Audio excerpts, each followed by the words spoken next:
আপনারা প্রশ্ন করি। কি প্রশ্ন করো? ধরেন জঙ্গলের মধ্যে আমরা দুজন যাইতেছি, হ্যাঁ, একটা আম পড়ে রয়েছে, এই আমটা খাইবে কিটা? আমরা যেহেতু তুমি তি পাইছাও, আমরা তুমি তি খাইবা। মনে করেন দুইজনই পাইছি, তাহলে খাইবে কিটা? তুমি তি খাইবা।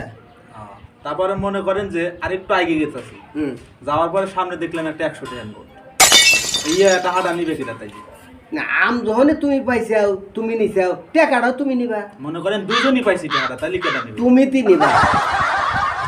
তারপরে মনে করেন জঙ্গলের মধ্যে আরতে আরতে আরেকটু আগে গেছি, যা দেখে একজন মুসি আইতে আছে, এবার যেমন তেমন মুসি হুগা সিলাই, তাহলে হুগা কার সিলাই করবে?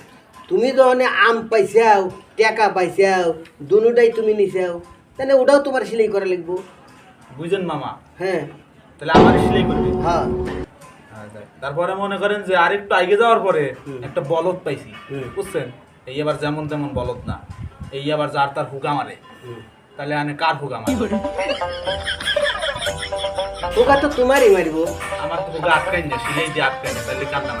হালার করে হালা, তুই আমার সব টাকা দিয়ে বোকা বানাও।